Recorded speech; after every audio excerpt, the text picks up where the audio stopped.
भारत सरकार के गृह मंत्रालय की देखरेख में निजी सुरक्षा कंपनियों के संगठनों ने आज 25 जून 2026 को नई दिल्ली के संविधान क्लब में एक बड़ी साझा बैठक का आयोजन किया। इस बैठक का नाम था PSARA अनुपालन और लागू करने पर संयुक्त कार्यशाला।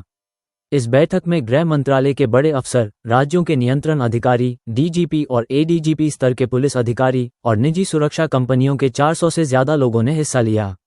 बैठक में इस बात पर चर्चा हुई कि देश में निजी सुरक्षा एजेंसी कानून 2005 PSARA को सही तरीके से कैसे लागू किया जाए। यह मंच सरकार और उद्योग जगत को एक साथ बैठकर बात करने का अहम मौका साबित हुआ, जिसका मकसद था नियमों को मजबूत करना, सुरक्षा कंपनियों का विकास करना और उनके लिए कामकाज आसान बनाना। कार्यक्रम की शुरुआत कुंवर विक्रम सिंह, अध्यक्ष CAPSI central association of private security industry के स्वागत भाषण से हुई। उन्होंने बताया कि देश की सुरक्षा, आम लोगों की सुरक्षा और नौकरियां देने में निजी सुरक्षा उद्योग कितना बड़ा योगदान दे रहा है।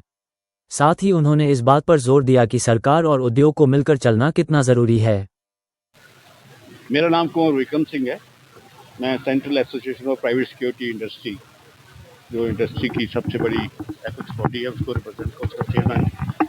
आज का जो सम्मेलन हुआ है, ये देश में पहली बार ऐसा हुआ कि पूरे देश की जितनी सिक्योरिटी एजेंसीज के एसोसिएशंस हैं, कैप्सी के चैप्टर्स हैं, एक्सपर्ट्स हैं, और वो सब यहाँ इकट्ठा हुए हैं। और इसके साथ साथ इस सारी जो हमारा जो वर्कशॉप हुई, ज्वाइंट वर्कशॉप है, इसका आयोजन गृह मंत्रालय, जो मिनिस्ट्री ऑफ होम अफेयर्स, उनके तत्वाधान में हुआ है। उनके तत्वाधान में हुआ है और ये पहली बार है कि वो अब इंडस्ट्री में जो ग्रोथ आनी है, जो चेंजेस आने हैं, उसके लिए भारत सरकार बहुत ही अब आगे बढ़ के काम कर रही है। हमारी इनके साथ लगातार मीटिंग्स हो रही थी। कोई इस सेक्टर में कोई 1 करोड़ के करीब तो सिक्योरिटी गार्ड कार्यरत है। अब उनकी सैलरीज भी बढ़ गई है। जो नया वेज कोड आया है, उसके हिसाब से हर सिक्योरिटी गार्ड की जो सैलरी है वो कम से कम 40 से 60% तक उसमें वृद्धि हुई है, जिसमें उनका आर्थिक विकास भी होगा, सामाजिक विकास भी होगा, और उसी ढंग से सरकार उनका आगे जीवन कैसे सही हो उसके बारे में भी बातचीत हुई है। यहाँ पे जितने लोग आए थे, जहाँ कंट्रोलिंग अथॉरिटी आए थे, कंट्रोलिंग अथॉरिटी हर प्रदेश में एक वहाँ की स्टेट द्वारा अपॉइंटमेंट IPS ऑफिसर होते हैं, जो वहाँ पे लाइसेंसिंग का काम करते हैं। हमारे जो मेन पॉइंट थे कि हमारे लाइसेंसिंग में रिन्यू करने में बहुत देरी लगती थी, कई बार तो एक साल लग जाता था। जो नए लाइसेंस ग्रांट करने हैं उसमें थोड़ा टाइम लगता था। तो आज जो हमारे जो यहाँ के जॉइंट सेक्रेटरी हैं, श्री प्रसन्न जी, ये जॉइंट सेक्रेटरी पुलिस मॉडरेशन, वो जहाँ पधारे हैं, कृति गर्ग जी हैं जो डिप्टी सेक्रेटरी, वो जहाँ पधारे हैं, बाकी लोग भी पधारे यहाँ पे। तो उन्होंने सारी बातों को सुना है। अब इस मीटिंग के बाद तुरंत ही एक बिजनेस मीटिंग होने जा रही है। वो बिजनेस मीटिंग जो होगी उसमें पूरे प्रदेश से जो एसोसिएशन आई हैं उनके एक दो लोग बैठेंगे, नेशनल एसोसिएशन के बैठेंगे, और साथ की जितनी कंट्रोलिंग अथॉरिटी है, कम से कम कोई 15 के करीब स्टेट कंट्रोलिंग अथॉरिटी IPS सबसे सारे लोग हैं, वो यहाँ पे आए हुए हैं, वो भी साथ बैठेंगे। तो आमने सामने बैठ के फिर हम अपनी जो भी हमारी समस्या है उसका वो समाधान देखेंगे। और उसके बाद इस कॉन्फ्रेंस के बाद तुरंत थोड़ी दिनों में ही होम मिनिस्टर जी, उन्होंने इसी के बारे में चर्चा करने की मीटिंग बुलाई हुई है। तो लगता है कि सरकार बड़ी सीरियस हो गई है कि इस सेक्टर के विकास के लिए, इसके सुधार के लिए, और हमारे लिए जो ईज़ ऑफ डूइंग बिजनेस है, जो प्रधानमंत्री का एक नारा है कि हर जगह ईज़ ऑफ डूइंग बिजनेस होना चाहिए, उसमें कैसे इसमें ईज़ लाया जाए, कैसे इसका विकास हो, कैसे हम लोग अच्छे ढंग कर पाएँ, और जो सिक्योरिटी गार्ड है उनका कैसे वेलफेयर हो, उसकी भी सारी चीज़ें इसमें अब एक इसकी चर्चा हुई। तो लगता है एक नए युग का शुरुआत हो रहा है हमारे प्राइवेट सेक्टर के लिए। Thank you very much. Association of Private Security Industry of Maharashtra. I belong to Maharashtra, Mumbai, and the Maharashtra government brought very good actually एक एक्ट लाई थी गार्डों के सुधार के लिए। फिर हम लोग पसारा के लिए काफ़ी ट्राई किया था, 2005 में पसारा आया, तो उसके लिए इम्प्लीमेंटेशन के लिए हमको हाई कोर्ट में जाना पड़ा। हाई कोर्ट ने डायरेक्शन दिया तो कंट्रोलिंग अथॉरिटियाँ बनी।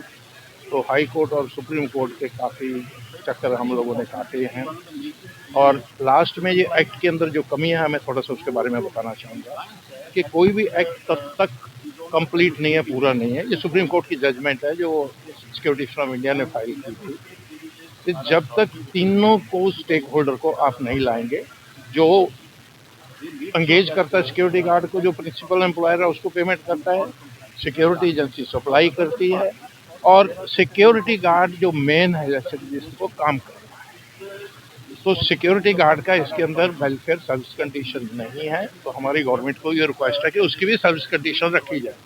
आज कोई आप देख रहे होंगे कितनी उनको पेमेंट मिलती है, कभी भी सिक्योरिटी एजेंसी का टर्मिनेट कर देता है।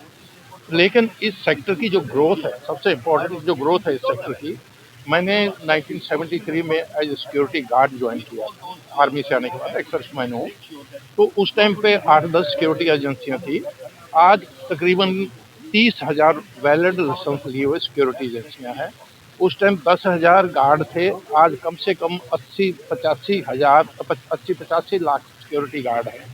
और हमारी गवर्नमेंट से जो मैंने इनको रिक्वेस्ट किया है कि ये गार्ड गरीब तबके से आते हैं, इनके पास लेबर का काम नहीं करना, लेकिन रिस्पेक्टफुल एक जॉब है कि एक सिक्योरिटी गार्ड की यूनिफॉर्म पहन के खड़े होता है। इनको आप 15-20 दिन की जो ट्रेनिंग है, जैसे आप आर्मी को देते हैं, फौज को देते हैं, और ये होम गार्ड को देते हैं, पुलिस को देते हैं, एक आप इनके लिए 15-20 दिन की ट्रेनिंग का प्रोग्राम आप रखें। उसके अंदर आपको एडवांटेज होगा, ये जो 80 लाख की फोर्स है, इनका पूरा डाटा आ जाएगा आपके पास में, ट्रेनिंग हो जाएगी इनके पास में, और डाटा आने से आप इनको एक मास्टर कार्ड दे दीजिए। कहीं पे भी अगर वो जाता है तो आपके पास डाटा है। आपने देखा होगा जो हाउसिंग सोसाइटी में या कहीं पे भी सबसे पहले कौन आता है? सिक्योरिटी गार्ड आता है। कोई भी इमरजेंसी, कोई भी डिसास्टर अगर ऐसा होता है तो बाकी अथॉरिटीज बाद में आती हैं, लेकिन गार्ड सबसे पहले होता है। आपने कोरोना में देखा होगा, हॉस्पिटल हो, हाउसिंग सोसाइटी हो, सबसे पहले हमारे गार्ड रहे हैं वहाँ पे। और लेकिन एक गार्ड का जो वेलफेयर है वो इस एक्ट में नहीं था। अभी हम इनको रिक्वेस्ट कर रहे हैं कि उसको भी आप ऐड करें, ताकि ये तीनों चीज़ों के अंदर बैलेंस हो। ट्रेनिंग आप देते हैं सबको, तो ये गवर्नमेंट अगर ट्रेनिंग देगी जैसे मैंने अभी बताया है, तो एक ओरिजिनल होगा। सिर्फ ट्रेनिंग के अंदर क्या देना है आपने? सही यूनिफॉर्म पहनना, ड्रिल थोड़ी बहुत ही आना चाहिए उसको, फर्स्ट एड और फायर फाइटिंग नॉलेज जो है बहुत जरूरी है। दो चीज़ें जो है ना सबसे पहले इमरजेंसी में आता है। बाकी इवैक्यूएशन, कोई अटैक हुआ या कोई आग लग गई तो कैसे सीनियर सिटीजन